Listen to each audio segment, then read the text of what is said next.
Buongiorno amici, oggi ci buttiamo nelle farine, faremo una cosa velocissima, in tutto ci vorranno 3 ore e mezzo tra lievitazione e preparazione.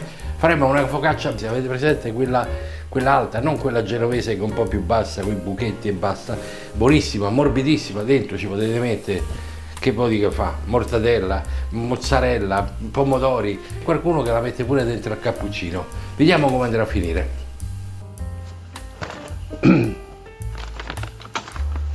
Incominciamo con gli ingredienti. Allora, gli ingredienti per questa ricetta sono 125 grammi di farina forte, quindi anche Manitoba, 390-400 di forza.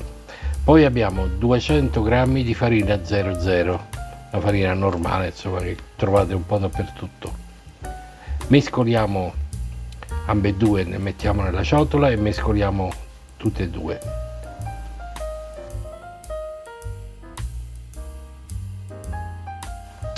E poi inseriamo immediatamente lo zucchero di canna, abbiamo circa 5 grammi di zucchero di canna. Tanto poi gli ingredienti li trovate scritti nella ricetta. 170 grammi di acqua, ne mettiamo i primi 100 grammi e cominciamo a girare, ad amalgamare la farina.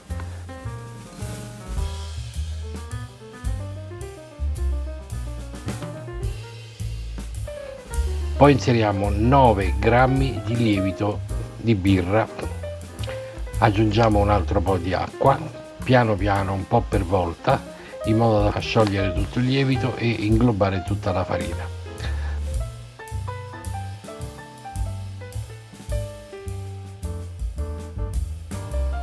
E inseriamo 6 grammi di sale e ci aiutiamo anche con un po' di acqua. Con un tarocco cerchiamo di staccare tutta la farina dai bordi del nostro recipiente e capovolgiamo sul nostro ripiano. Vedete, è ancora tutta grezza, molto grezza, ma non vi preoccupate.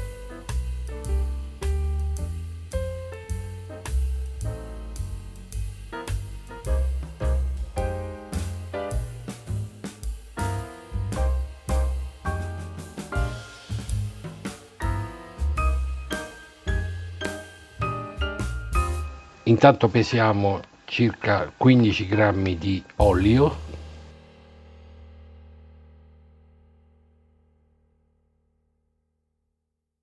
lo adagiamo sia un po' sul bancone sia all'interno della massa e incominciamo a lavorare il nostro impasto.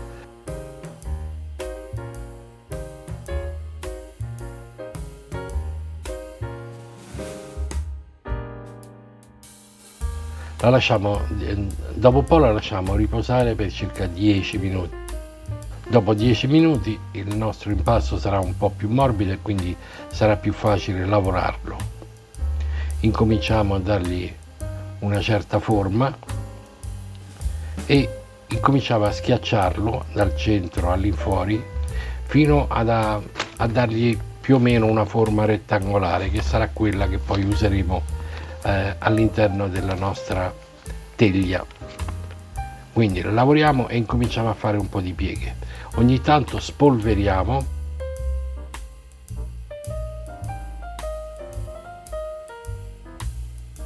e continuiamo a fare delle pieghe, almeno 3 pieghe. Man mano che facciamo le pieghe, come vedete, cerchiamo di dare una forma abbastanza rettangolare. A questo punto lo facciamo riposare per almeno 30 minuti. Dopo 30 minuti incominciamo a lavorare di nuovo l'impasto, ammorbidendolo sempre di più e schiacciandolo dal centro verso il fuori, sempre mantenendo una forma esterna che ricordi un po' un rettangolo.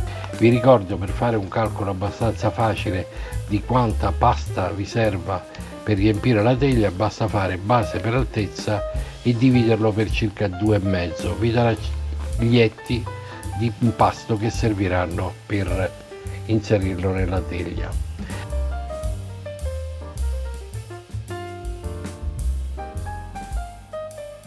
Ungiamo una teglia che abbiamo e dopo andiamo ad adagiarci sopra l'impasto, senza preoccuparci in questo momento di riempire tutti i bordi, perché la dovremo lasciare lievitare per almeno un altri 30 minuti. Dopo ci preoccuperemo di riempire tutti i bordi, quindi la lasciamo riposare per circa 30 minuti, sempre coperta.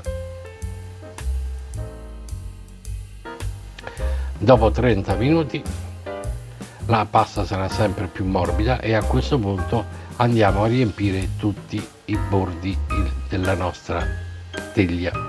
Non è un problema se ai bordi vi si creano delle sovrapposizioni, perché tanto poi si rigonfierà tutto all'interno del forno. Una volta stesa andremo con i polpastrelli a schiacciare la nostra pasta e spolveriamo sopra, perché questa farina ci servirà quando inseriremo la nostra salamoia. Quindi inseriamo circa 30 grammi di olio, più avremo fatto una salamoia con 50 grammi di acqua e 3 grammi di sale. Con un pennello spennelliamo tutto il sopra della nostra focaccia. Non vi preoccupate se avrete molta acqua sopra, perché servirà per la cottura.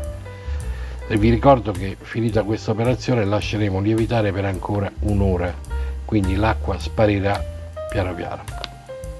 Ecco qui il nostro risultato.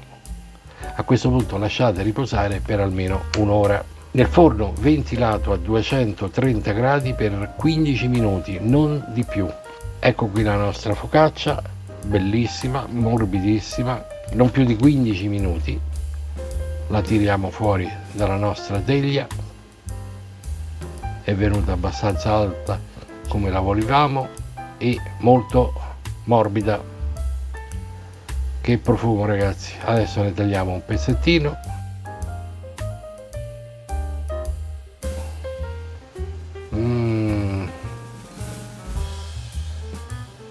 Perfetta. Non è una focaccia lievitata come il nostro pane, questa è una focaccia tipo genovese, tipo barese, quindi non ha una grande lievitazione, però è morbidissima.